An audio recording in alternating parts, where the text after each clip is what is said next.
3/8/2023।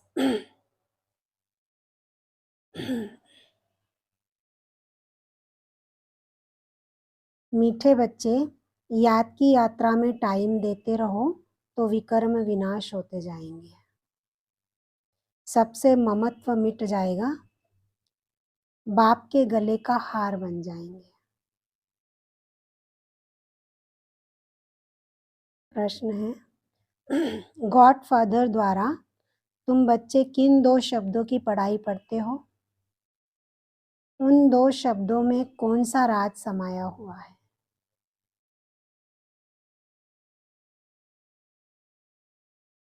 उत्तर है, गॉडफादर तुम्हें इतना ही पढ़ाता है कि हे आत्माएं, शरीर का भान छोड़ो और मुझे याद करो। यह 2 शब्द की पढ़ाई इसलिए पढ़ाई जाती है क्योंकि अब तुम्हें इस पुरानी दुनिया में पुरानी खल नहीं लेनी है। तुम्हें नई दुनिया में जाना है। मैं तुम्हें साथ ले चलने आया हूँ, इसलिए देह सहित सब कुछ भूलते जाओ। गीत है, तुम ही हो माता, पिता तुम ही हो। ओम शांति। बच्चे सालीग्राम जानते हैं कि कोई मनुष्य द्वारा हम शास्त्र नहीं सुनते हैं। कोई मनुष्य के द्वारा हम यहाँ पर शास्त्र नहीं सुनते हैं। इसको सत्संग नहीं कहा जाता है, पढ़ाई कहा जाता है। अगर मनुष्यों से पूछा जाए तो कहेंगे कि हम सत्संग में जाते हैं, वह कहेंगे हम कॉलेज में जाते हैं। यह तो जानते हो, सत्संग में साधु संत विद्वान आदि सुनाने वाले होंगे।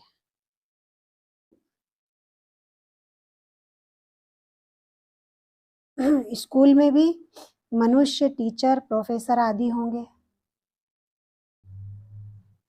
स्कूल में भी मनुष्य टीचर प्रोफेसर आदि होंगे। यहाँ मनुष्य नहीं है, यह है बेहद का रूहानी बाप, जिसको कहा जाता है त्वमेव माता पिता त्वमेव।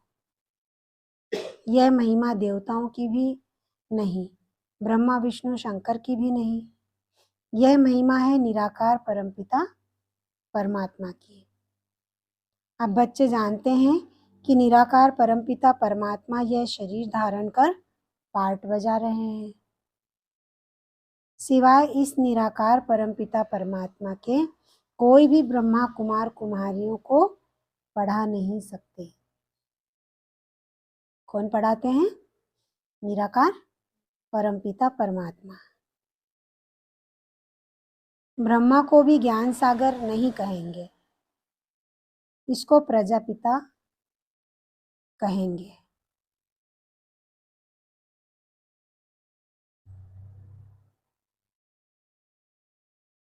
ज्ञान सागर एक ही निराकार परमपिता परमात्मा को कहा जाता है।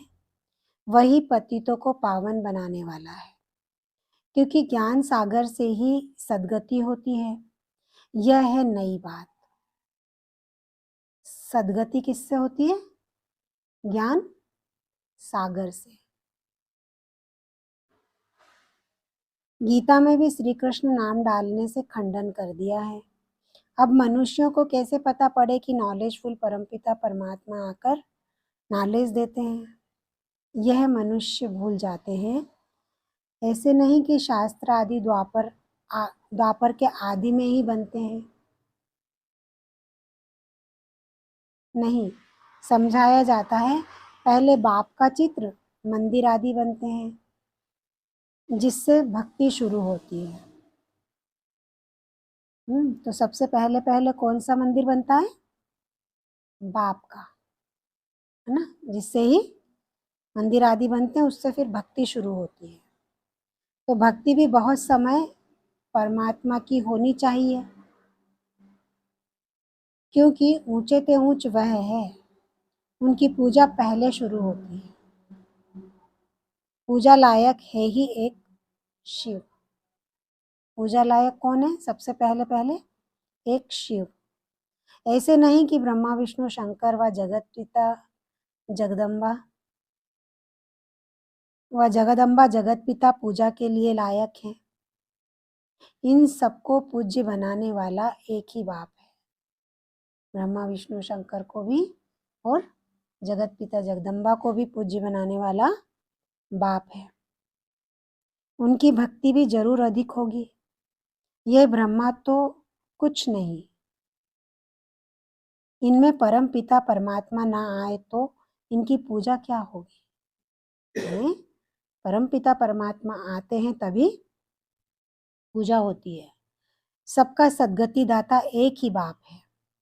यह विचार सागर मंथन करना होता है। भक्ति कैसे शुरू होगी? शिव बाबा तो विचार सागर मंथन नहीं करते, बच्चों को विचार सागर मंथन करना है। सरस्वती जो ब्रह्मा की मुखवंशावली है, उनको भी विचार सागर मंथन करना है। ऊंचे ते ऊंच है एक, अगर वह ना आए तो दुनिया को पतित से पावन कौन बनाए? सब मनुष्य मात्र पतित हैं। अब शिव बाबा ना आए तो स्वर्ग का वर्षा कौन देवे? निश्चय बुद्धि नहीं है तो विजय माला में पिरो न सके। विजय माला में पिरोने का आधार क्या है? निश्चय बुद्धि। सपूत बच्चे सदैव गले का हार बनते हैं। बाप भी खुश होते हैं, यह बच्चा बड़ा सपूत आज्ञाकारी है। बहुत माँ बाप होते हैं जिनको 12-14 बच्चे भी होते हैं, जिनको कोई कपूत कोई सपूत भी होते हैं।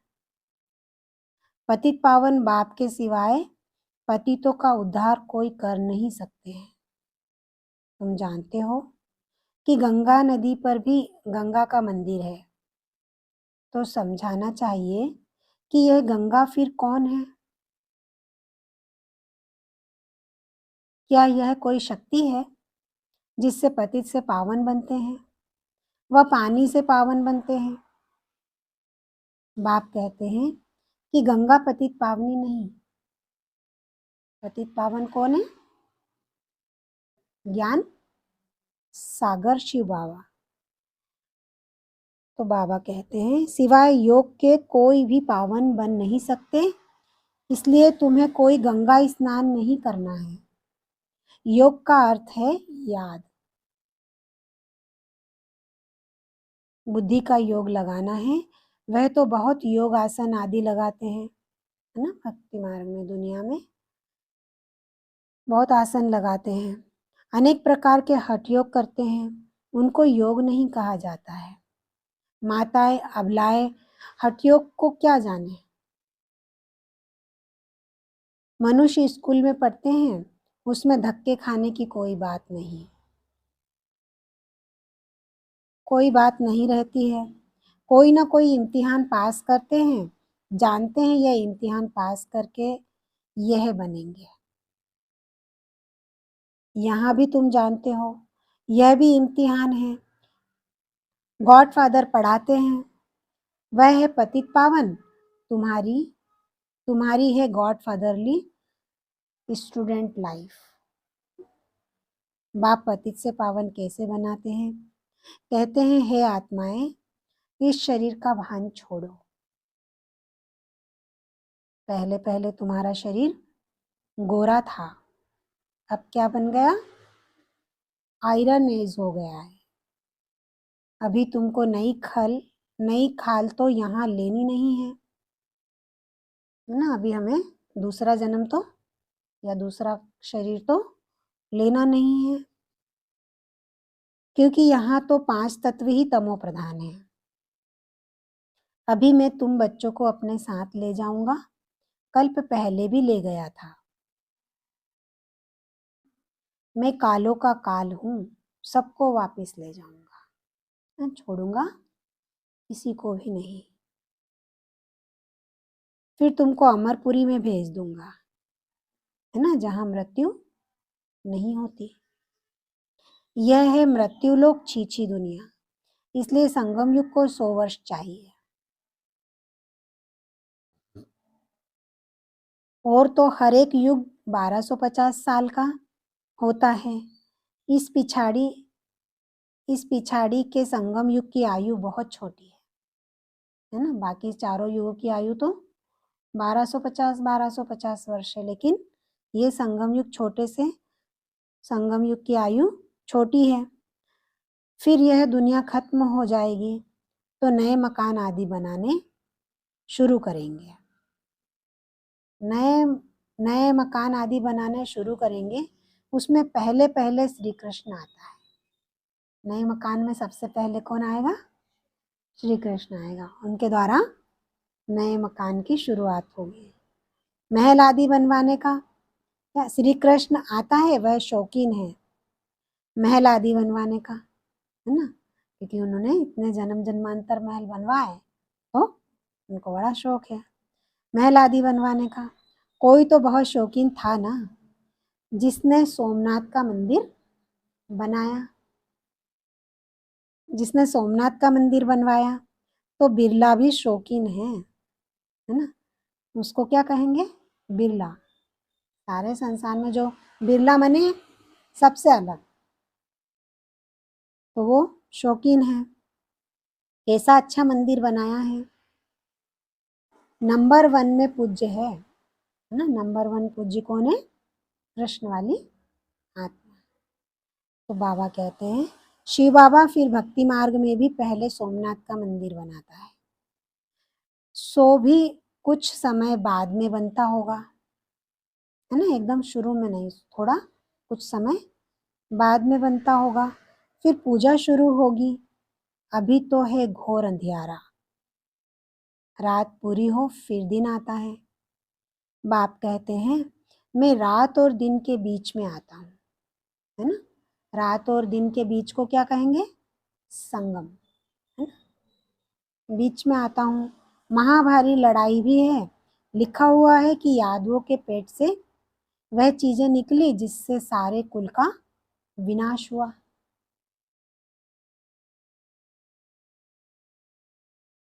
तुम देख रहे हो बरोबर विनाश के लिए तैयारी कर रहे हैं, है ना। कौन कर रहे हैं? यादव। कोई प्रेरक है, मतलब उनको भी कोई प्रेरणा देता है। दोनों ने विनाश के लिए बम्स बनाकर रखे हैं। आफतें भी आनी है। तुम तो प्रैक्टिकल में देख रहे हो। स्थापना भी हो रही है, विनाश भी सामने खड़ा है।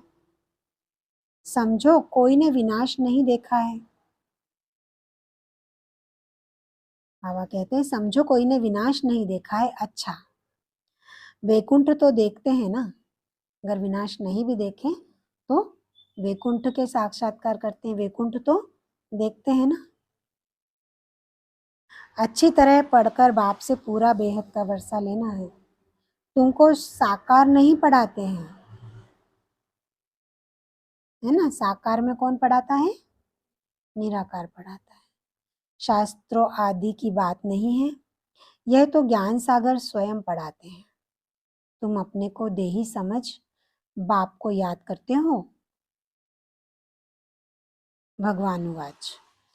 अपने बच्चों प्रति कहते हैं, मैं तुम बच्चों के सम्मुख होता हूँ। जो मेरे बच्चे बनते हैं उनमें से कोई सौतेले कोई मातेले है ना। दोनों प्रकार के बाबा के बच्चे हैं। मातेले बच्चों को ही वर्षे का हक है ना, जो माता पिता दोनों की बात मानते हैं। संशय बुद्धि को सौतेला कहा जाता है। उनको वर्षा नहीं मिल सकता, है ना, जिनकी संशय बुद्धि होती है। वह सिर्फ पुरुषार्थ अनुसार प्रजा में चले जाते हैं। मातेले राजाई में आ जाते हैं। वह बाप को प्यार करते हैं, बाप उनको प्यार करते हैं ना। सौतेले और मातेले का अंतर कि बाप मातेले बच्चों को बहुत प्यार करते हैं और सौतेले को करते हैं, परंतु पुरुषार्थ के अनुसार ही करते होंगे। तो बाबा कहते हैं, गाते भी हैं ना, तुम पर बलिहार जाऊंगा, वारी जाऊंगा। बाप कहते हैं मुझे याद करेंगे तो मैं तुमको मदद दूंगा, है ना। जो जितना याद करेगा उसको उतनी मदद मिलेगी। हिम्मत मर्दा मदद खुदा। और सबसे बुद्धि योग तोड़ एक से जोड़ना है। तुम कहते हो हम बाबा के हैं, यह सब कुछ बाबा का है ना। कहते तो सभी हैं कि हम भी बाबा के हैं और हमारा जो कुछ है वो सब बाबा का है। बाबा को हम कखपन देते हैं और बदले में स्वर्ग के बेहद की बादशाही का वर्षा लेते हैं। किसके बदले? कखपन के बदले। इस पुरानी देह से हमारा ममत्व नहीं है, यह तो तमो प्रधान रोगी शरीर है। हमारे पास और क्या है? क्या है ये? तमो प्रधान और रोगी शरीर। हमारे पास और क्या है? मनुष्य मरते हैं, सब कुछ छूट जाता है ना, जहाँ का तहाँ रह जाता है। फिर उनका सब कुछ करनी घोर को दिया जाता है ना, मरने के बाद। हम सब कुछ आपको देते हैं, लेकिन हम मरने के बाद देते हैं कि जीते जी देते हैं? बाबा कहते हैं हमें तो जीते जी मरना है, तो जीते जी सब कुछ देना है। बाबा कहते हैं हम सब कुछ आपको देते हैं। ममत्व मिटाने के लिए हम निरंतर बाबा को याद करने का पुरुषार्थ करते हैं। माया फिर विघन डालती है, इसलिए धीरे धीरे जितना मेरी याद में टाइम देते रहेंगे तो विक्रम विनाश होते रहे, है ना। याद के लिए भी क्या चाहिए? टाइम। वही मेरे गले का हार बनेंगे। कितना सहज समझाते हैं बाप। समझाते हैं यह रथ भी ड्रामानुसार मेरा मुकर्रर किया हुआ है ना, और किसी में मैं आ भी नहीं सकता हूँ। जो मुकर्रर किया है उसी तन का आधार लेता हूँ। तुम भी कहते हो बाबा कल्प पहले भी हम आपसे इस ही मकान में इसी ड्रेस में मिले थे, है ना। हर कल्प हम, क्योंकि हर कल्प के लिए वो मुकर्रर रथ निमित्त है। और आपसे वर्षा लिया था, तो कितना सहज है। बाप कहते हैं कि सिर्फ मुझे याद करो और कोई भी तरफ बुद्धि ना जाए।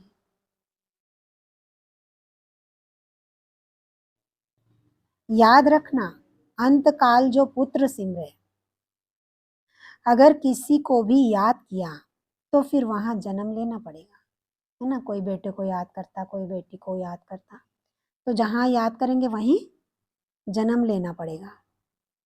कहाँ भी ममत्व नहीं रहना चाहिए। अंत काल जो स्त्री सिमरे, है ना, किसी किसी की बुद्धि स्त्री में लगी रहती है, तो वो फिर क्या बनते हैं? बाबा ने बोला फिर वो भी वहीं जन्म लेंगे पतितों के पास। तो शिव बाबा कहते हैं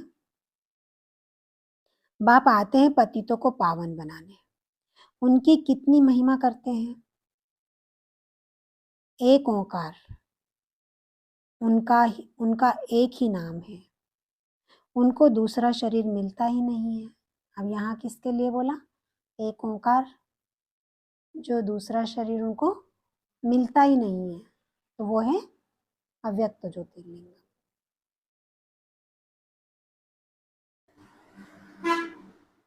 उनको दूसरा शरीर मिलता ही नहीं है। जो नाम बदली हो, तुम तो 84 जन्म लेते हो तो नाम भी 84 पढ़ते हैं। हर जन्म का अलग अलग नाम। बाप की महिमा गाते हैं निर्भय, निर्वैर और अकाल मूर्त। वही कालों का काल है, उन्हें काल खा नहीं सकता। मैं सभी को मुक्ति धाम में ले जाऊंगा। निर्वैर मेरा कोई से वैर नहीं, है ना। एक वो ही है निर्वैर जिसका कभी किसी से वैर ही नहीं होता। अकाल मूर्त, जिसको कभी काल खा नहीं सकता। अजोनी, माने वो योनि से जन्म नहीं लेता, जन्म मरण से न्यारा है। मैं जन्म मरण में नहीं आता हूँ। उनकी कितनी महिमा गाते हैं, गाया भी जाता है, दुख हरता सुख करता। कलयुग के दुख हरते हैं, सतयुग के सुख देते हैं, है ना, क्योंकि सतयुग में तो सुख ही सुख होता है और कलयुग में दुख ही दुख होता है।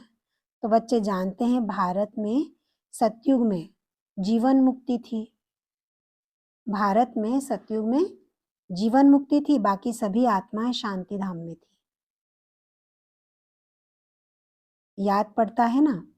तो जरूर बाप जब संगम पर आए तब सभी को शांति धाम ले जाए और तुमको फिर सुख धाम भेज देंगे, है ना। बाप सबको शांति धाम में ले जाएंगे और बाकी तुम बच्चों को कहाँ भेज देंगे? सुख धाम में।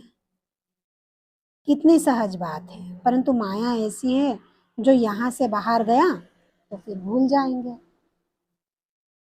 जैसे गर्भ जेल में धर्मराज के द्वारा तुमको सजा दिलाता हूँ,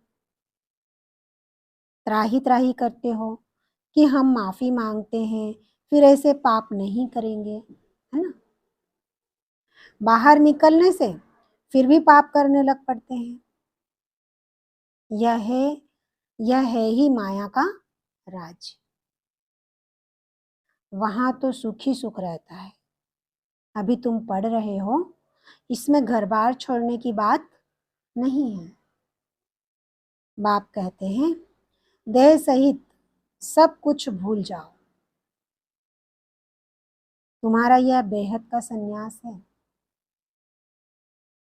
उन सन्यासियों का है हद का सन्यास। जंगल में जाकर फिर लौट आते हैं शहर में। नाम कितने बड़े रखवाते हैं।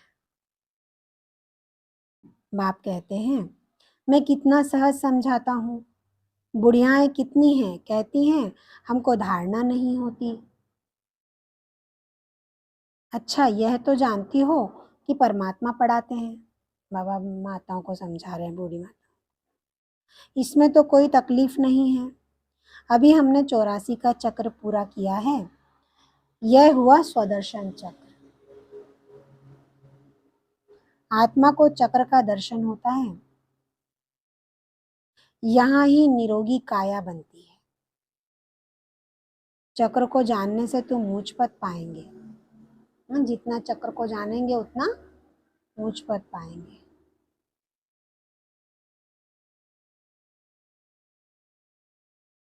बाबा कहते हैं कि स्वदर्शन चक्रधारी बनो। कितना सहज समझाते हैं, सहज याद, सहज सृष्टि चक्र, कोई तकलीफ नहीं। यह है सच्ची कमाई। बाकी धन माल तो सब खत्म हो जाना है, सब छूट जाता है। सागर को उथल खानी है ना। सागर उथल खाएगा तो क्या करेगा? सब बहा के ले जाएगा। तो बाबा कहते हैं भारत सचखंड था और कोई भी खंड नहीं था। भारत है शिव बाबा की जन्मभूमि। बड़े से बड़ा तीर्थ है भारत। भारत में ही सोमनाथ का मंदिर कितना अच्छा बना हुआ है। अभी तो ढेर के ढेर बनाते हैं। बाबा कहते हैं कि इस समय की शादी पूरी बर्बादी है। क्या?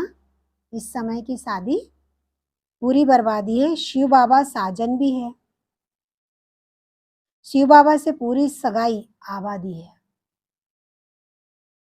शिव बाबा साजन भी है, स्वर्ग में भेज देते हैं, है ना। और शादी अगर बाहर की दुनिया में करेंगे तो क्या हो जाएगी? पूरी बर्बादी। तो बाबा साजन भी है, स्वर्ग में भेज देते हैं। तुम यहाँ आए हो, जानते हो हम यहाँ बरोबर नर से नारायण और नारी से लक्ष्मी बनेंगे। ऐसे नहीं कि पुरुष जाकर पुरुष ही बनेंगे, है ना। चोला भी चेंज होगा, बदलते रहते हैं। कोई चोला पुरुष का, कोई स्त्री का। फिर सतयुग से त्रेता कैसे बनता है यह भी समझाया गया है। अभी तुम बच्चों को नॉलेजफुल गॉडफादर पढ़ाते हैं। मनुष्य तो फादर टीचर सदगुरु हो न सके। फादर और टीचर हो सकते हैं, गुरु हो नहीं सकते, है ना। फादर और टीचर तो फिर भी हो सकते हैं, लेकिन गुरु नहीं हो सके। फादर और टीचर हो सकते हैं, गुरु हो नहीं सकते, सो भी वह जिस्मानी विद्या के, है ना, वो जिस्मानी विद्या पढ़ाने वाले। यह बाबा तो एकदम स्वर्ग का मालिक बनाते हैं। कोई भी बात ना समझो तो बाबा कहते हैं 1000 बार पूछो। अच्छा, मीठे मीठे सी खिलते बच्चों प्रति माता पिता बाप दादा का याद प्यार और गुड मॉर्निंग। रूहानी बाप की रूहानी बच्चों को नमस्ते। हम रूहानी बच्चों की रूहानी बाप को याद प्यार और नमस्ते। मुरली का सार है, सपूत आज्ञाकारी बन विजयी माला में पिरोना है। बाप को अपना कख बन दे, बलिहार हो सबसे ममत मिटाना है। दूसरा है, अंत काल में एक बाप ही याद रहे, उसके लिए और सबसे बुद्धि योग तोड़ निरंतर बाप की याद में रहने का पुरुषार्थ करना है। वरदान है, सर्व खजानों को स्वयं में समाकर दिल शिकस्तपन व ईर्ष्या से मुक्त रहने वाले सदा प्रसन्न चित्त भव। क्या बोला? सर्व खजानों को स्वयं में समाकर दिल शिकस्तपन व ईर्ष्या से मुक्त रहने वाले सदा प्रसन्न चित्त भाव। मतलब जब तक दिल शिकस्त और ईर्ष्या हमारे मन में है तब तक प्रसन्न नहीं रह सकते। बाप दादा ने सभी बच्चों को समान रूप से सब खजाने दिए हैं, लेकिन कोई उन प्राप्तियों को स्वयं में समा नहीं सकते, वह समय पर कार्य में लगाना नहीं आता तो सफलता दिखाई नहीं देती। फिर स्वयं से दिल शिकस्त हो जाते हैं, सोचते हैं शायद मेरा भाग्य ही ऐसा है। उन्हें फिर दूसरों की विशेषता व भाग्य को देख ईर्ष्या उत्पन्न होती है। ऐसे दिल शिकस्त होने व ईर्ष्या करने वाले कभी प्रसन्न नहीं रह सकते। सदा प्रसन्न रहना है तो इन दोनों बातों से मुक्त रहो, है ना। बाप दादा ने सभी बच्चों को समान रूप से सब खजाने दिए हैं, लेकिन कोई उन प्राप्तियों को स्वयं में समा नहीं सकते, वह समय पर कार्य में लगाना नहीं आता तो सफलता दिखाई नहीं देती। फिर स्वयं से दिल शिकस्त हो जाते हैं, सोचते हैं शायद मेरा भाग्य ही ऐसा है। उन्हें फिर दूसरों की विशेषता व भाग्य को देख ईर्ष्या उत्पन्न होती है। ऐसे दिल शिकस्त होने व ईर्ष्या करने वाले कभी प्रसन्न नहीं रह सकते। सदा प्रसन्न रहना है तो इन दोनों बातों से मुक्त रहो। ठीक है। स्लोगन है, स्वार्थ के बिना सच्चे दिल से सेवा करने वाले ही स्वच्छ आत्मा है। माने निस्वार्थ भाव से सेवा करने वाले। अच्छा, शांति।